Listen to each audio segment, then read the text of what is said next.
তোরা এতগুলো লোক থাকতে আমার মেয়ে বিয়ের আসর কিভাবে পালিয়ে গেল? তোরা কি বসে বসে আগুন চিচ্ছিলে? আহা, তুমি উত্তেজিত হচ্ছ কেন? সবাই তো সবার কাজ করছিল, কিভাবে বলবে? ওরা কিভাবে বলবে মানে? রাইট, একদম ঠিক। তাই তো, ওরা কি আমার মেয়ে কিভাবে পালিয়ে গেছে সেটা কে জানবে? কে জানবে বল? রাইট, কে জানবে? সেটা তুমি জানবে, তার সাথে মেলামেশা করে। আর জানার কথা সেটা তো তোমার জানার কথা। তাহলে তুমি বলো, আমার মেয়ে কোথায় গেছে? নিশ্চয় তুমি আমার মেয়েকে সব উল্টাপাল্টা কথা বলছো। আমি কেন মেয়েকে পালাতে সাহায্য করব? আরে এমনিতে ওর জন্য আমাদের নাক কাটা গেছে, আর তুমি রাগের মাথায় সব। আখি বলছিল ওর ছেলেটা পছন্দ না, তাই মনে হয় বিয়ের আসর থেকে পালিয়ে গেছে। কি জানতো, ভেবেছিলাম মেয়েটা বিয়ের পরে সব কিছু ঠিক হয়ে যাবে, কিন্তু মেয়েটা যে বিয়ের আসর থেকে পালিয়ে যাবে এখন তো। তোমার আশকারা পেয়ে মেয়েটা পালিয়ে গেছে। আত্মীয় স্বজন ছেলে কিভাবে মুখ দেখাবে? আমি ছোট হয়ে গেলাম না? হ্যাঁ, সব দোষ তো মায়েদের উপরে পড়ে। তখন মায়েদের উপর দোষ, আর যখন সন্তান কোনো কিছু ভালো করে সব কৃতিত্ব বাবার। চুপ! একদম চুপ করে থাকবা। সেবো 24 ঘন্টার মধ্যে, আমি 24 ঘন্টার মধ্যে আমার চাই 24 ঘন্টা। মাথা একদম চাপ।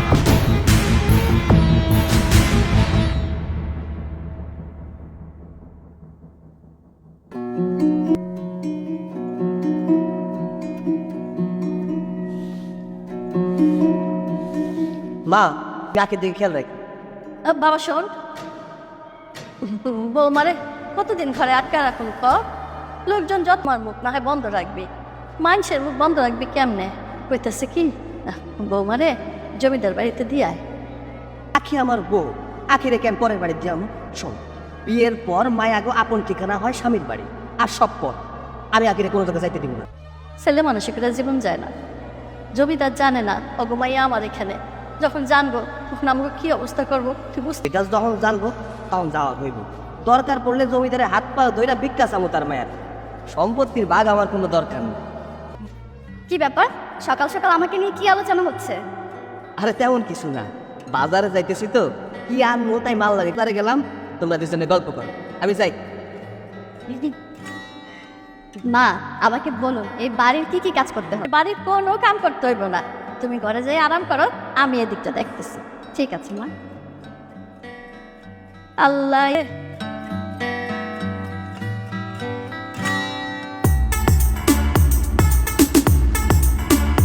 ব্যাপার, মনে রং লাগছে মনে হয়। এরকম গান গাইতে গাইতে হাইসা হাইসা হাতে বাজারে ব্যাগ লোক হয়ে যেত তো। বিল পাইছি তো, এর জন্য বাজারে যাইতেছি আবার। ও আচ্ছা, আমি তো ভাবলাম কি নাকি। আচ্ছা শোন, জমি কিছু শুনছো? শুনছি পলায় গেছে। আচ্ছা, পলায় কই গেছে এইটা কি জানেন? এই বেটা, কই গেছে, কাল লোকে গেছে, ওই জায়গায় যায় তাই না বাইর করে নেয়। আমার কি মনে হয় জানেন, জমিদারের মাই তার হাত ধরে পলায় শহরে ছিল। খবরদার, ম্যাডামের নামে একটা বাজে কথা বলবি।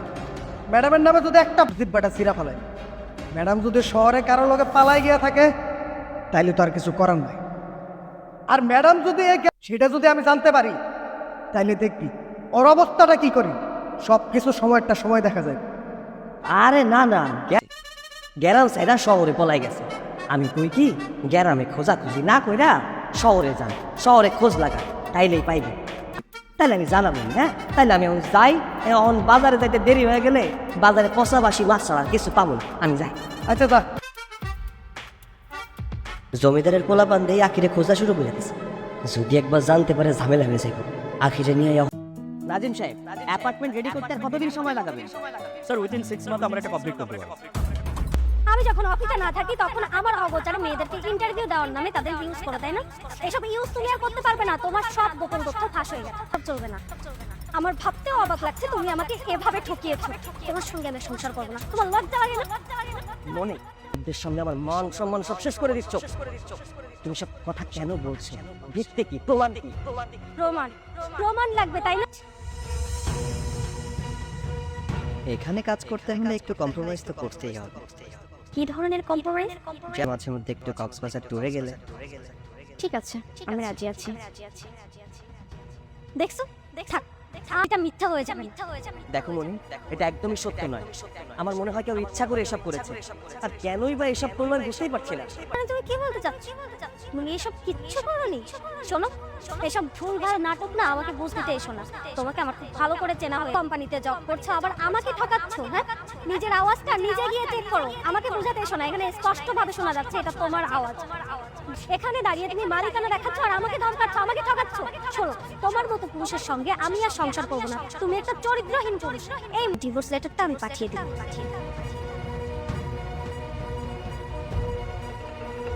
আরে আমি এখনো জানতেই পারলাম টাকার। শুনে মনে হচ্ছে আওয়াজটা আমার, বাট আমি তো এসব কথা বলিনি। আমি অনেকভাবে বিশ্বাস করানোর চেষ্টা করেছি মনিকে, কিন্তু বিশ্বাসই করতে না বাবা, ডাক্তার বলেছে ঠিক মতো নিজের যত্ন করতে আর সবসময় হাত পা পরিষ্কার রাখবা। তোমার তো সুস্থ হয়ে যাবে। আচ্ছা রাখতো। আমি এক্সকিউজ মি, হ্যালো, আপনি আমাকে চিনতে পারছেন? কই না তো, আপনাকে আমি কিভাবে চিনি? ওয়েট, আমি একটা ভিডিও দেখাচ্ছি, ঠিকই আমাকে চিনতে পারবেন। দেখুন, এখানে কাজ করতে হলে একটু কম্প্রোমাইজ তো করতেই হবে। আমার সাথে মাঝে মধ্যে একটু কক্সবাজার ট্যুরে গেলে। ঠিক আছে, আমি রাজি আছি। আরে আপনি জানেন, আপনার মেয়ের একটা মিথ্যা কথার জন্য আমার পুরো জীবনটা বরবাদ হয়ে যাচ্ছে। আমার স্ত্রী আমাকে ডিভোর্স দিতে যাচ্ছে, নিলে নাকি ওকে ধোকা দিচ্ছি। এর একটা সমাধান করতে হবে। আমি এখনই পুলিশে কল দিচ্ছি। প্লিজ স্যার, পুলিশে কল করবেন না। আমি বাবা অনেক অসুস্থ ছিল, আমার অনেক টাকার প্রয়োজন ছিল। এটা আপনার অফিসের দুটো লোক আমাকে দিয়ে করিয়েছে। তারা সম্ভবত অ্যাকাউন্ট ডিপার্টমেন্টে বসে, তবে অসুস্থতার জন্য করেছি। আমার টাকার অনেক দরকার ছিল। স্যার প্লিজ আমাকে ক্ষমা করে দিন। ক্ষমা তো আপনাকে আমি করব, কিন্তু আপনি আমার সাথে বললেন যে আমার স্টাফের মধ্যে কে করেছে। আচ্ছা, তাদের নাম কি বলতে পারবেন? স্যার নাম তো জানি না, তবে চেহারা দেখলে চিনি। ঠিক আছে, আমার সাথে চলুন। চলো বাবা, চলো বাবা।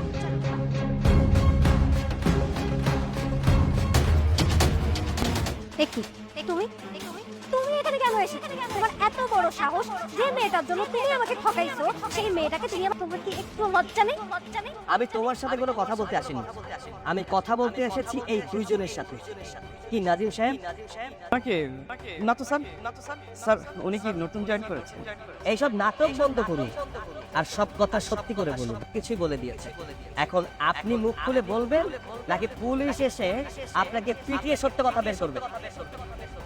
স্যার উনি খুব ভালোভাবেই জানে আমি কে, আর আমিও খুব ভালোভাবে জানি উনি কে। উনি আমাকে টাকার লোভ দেখিয়ে সব করিয়েছে, আর উনি এটাও খুব ভালোভাবেই জানেন। তাই আপনি যখন অফিসে ছিলেন না, আমাকে ইন্টারভিউ দেওয়ার কথা বলে ডেকে এসব আমাকে দিয়ে বলেছে। ফেক ভয়েস কথা বলছে। উনি নিজেই বলেছিল উনি আপনার উপর প্রতিশোধ নেবেন, কারণ আপনি নাকি তার বেতন কেটেছিলেন, তাই এসব প্ল্যান সাজিয়েছেন। এটাই নাজিমের কারসাজি, কারণ আমি ওর বেতন কেটে দিয়েছিলাম। বেতনটা কেন কেটেছিলাম জানো? কারণ আমাদের কোম্পানির ভেতরে ইনফিট ছিল, আমি সবকিছু জেনে গিয়েছিলাম। আমি এটাও জেনেছিলাম আমাদের অফিস থেকে টাকা পর্যন্ত চুরি করেছে। তাই তাকে ওয়ার্নিং দিলাম যে নেক্সট টাইম যদি এমন কোনো কাজ করে তাহলে আমি তাকে অফিস থেকে বের করে দেব। তাই প্রতিশোধ নেওয়ার জন্য প্ল্যানিংটা। নাজিম সাহেব, আপনি আমার একজন বিশ্বস্ত স্টাফ হয়ে আমার সঙ্গে গাদ্দারিটা করতে পারলেন? আজকে শুধুমাত্র আপনার কারণে আমার সংসারটা ভেঙে যাচ্ছে। Extremely sorry. আসলে স্যার আমার স্যালারিটা কেটে নিয়েছিল বলে আমি খুব রাগ হয়ে গিয়েছিলাম। আমি ভেবেছিলাম যে দিয়ে আমি একটা চান্স, আসলে আমি অনেক বড় একটা ভুল করে ফেলেছি। প্লিজ ম্যাম, এবারের মতো আমাকে ক্ষমা করে দিন। আমি নেক্সট টাইম আর এই ধরনের ভুল করব না। নেভার, আমি আপনাকে ক্ষমা করব না। আপনি এখান থেকে এক্ষুনি চলে যাবেন। না, ওকে তো এত সব বাজে ব্যবহার করেছে, আমাকে ফাঁসিয়েছে। যে ব্যক্তি টেকনোলজির এত বড় বাজে ব্যবহার করতে পারে তাকে তো শাস্তি পেতেই হবে। আমি ওকে ধরে নেওয়ার জন্য জেলের ভাত খেলে তখন বুঝতে পারবে যে টেকনোলজির বাজে ব্যবহার করার শাস্তি কি হতে পারে। আমি আসলে না বুঝেই তোমার উপর একটা ব্লেম দিয়ে ফেলেছি। আমি তোমার সাথে অন্যায় করেছি। আমার একটাবার অন্তত ছিল যে তুমি সত্যি বলছো না মিথ্যে বলছো, সত্যিটা কি। বাট আমি একবারও করিনি তা। আমি শোনা মাত্রই তো হুট করে সেদিন ওখান থেকে তোমাকে বের করে দিলাম। আমার এটা করা একদমই উচিত হয়নি। প্লিজ আমাকে মাফ করে দাও, এমনটা আর কখনো করবো না। এখানে তোমার কোনো দোষ নেই, তোমার জায়গায় যদি অন্য কেউ হতো সেম কাজটাই করতো। এখানে যদি কেউ এমন শিকার হয় তাহলে তার বোঝা উচিত এবং বিশ্বাসটা রাখা উচিত, সবকিছু যাচাই করে তারপর সিদ্ধান্ত নেওয়া উচিত। আর মোহসেন একদম ঠিক কাজ করেনি, কারণ এর জন্য আমার সংসার ভাঙতে যাচ্ছিল। আপনি হয়তো টাকার জন্যই কাজটা করেছেন, আপনার বাবা অসুস্থ তাই ধারও চাইতেন, তাও আপনাকে টাকাটা দিতাম। তবে নেক্সট টাইম এই ধরনের কাজ কখনো করবেন না। কাল থেকে যথাসময় অফিসে চলে আসুন।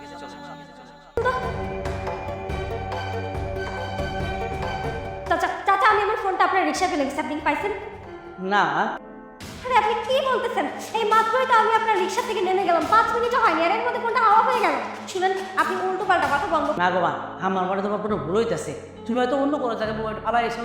দেখেন চাচা, এসব উল্টো পাল্টা কথা বন্ধ করুন আর ভালো বলে আমার ফোনটা আমাকে ফেরত দিন। আমি আপনার মোবাইল দেই না।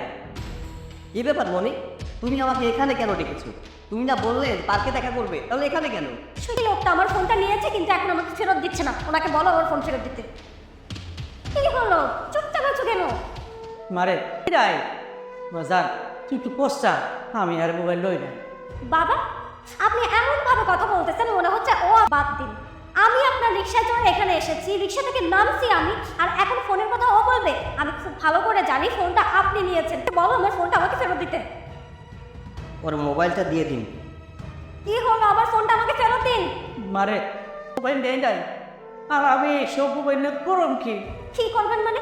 এমন ভাব করতেছেন মনে হচ্ছে আপনি জানেন না আপনি কি করবেন। কি আর করবেন, খুব ভালো করে জানেন। তাছাড়া আপনাদের মতো ফকিন্নি কোনোদিনও এসব ফোন দেখেছে? 1.5 লাখ টাকা দামের ফোন, জীবনে তো কোনোদিনও চোখে দেখেননি, আর এখন আমার ফোনটা নিয়ে আমাকে আমার দরকার নেই ওর মোবাইল।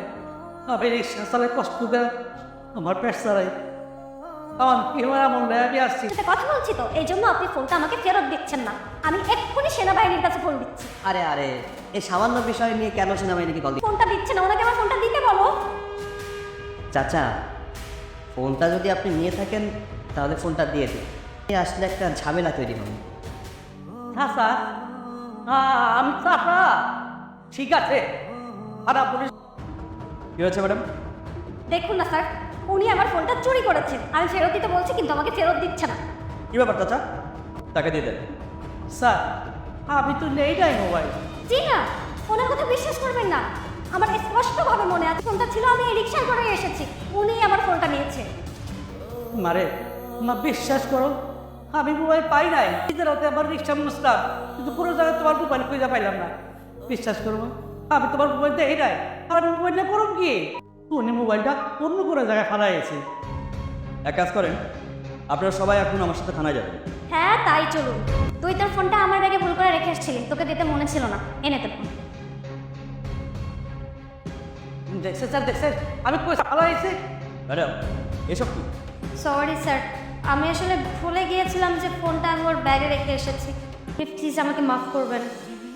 শুধুমাত্র সরি বললেই হলো?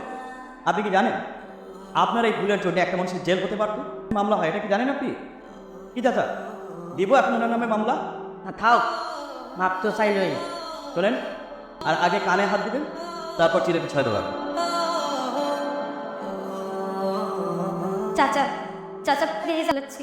মারে একটু কথা কয়ে দিতে পারে, এরপর থেকে কাউরে চোর পাওয়ার আগে নিজে চিন্তা করে ভালো করে খুঁজ যাবে, যা এরপর কইবা। মো চল, সৈকত চল। তোমরা যাও, আমি আসছি। সরি বাবা, আসলে আমার ভুল হয়ে গেছে, আমাকে ক্ষমা করে দাও। হ্যাঁ হ্যাঁ, আমি তোর বাবা না, না না, আমি তোর চাচা। তোর বাবারে, তোর বাবারে একজন মোবাইল চোর পায়, বাবারে অস্বীকার করতে লজ্জা করে না? তোর সামনে, তোর সামনে তো আমরা জেলও পাঠিয়ে দিয়েছিল, তাও তো তুই কিছু কষ্ট পাই। আর আমি আসলে ওরে বলি নাই যে আমার বাবা রিক্সা চালায়। ও রং করে এই পয়সা দেয়, এইটা লইতে তোর লজ্জা করে না? ঠিক আছে, এতই যখন তোর শরম করে, আজকাল পর থেকে তোর আর চাই না পয়সা।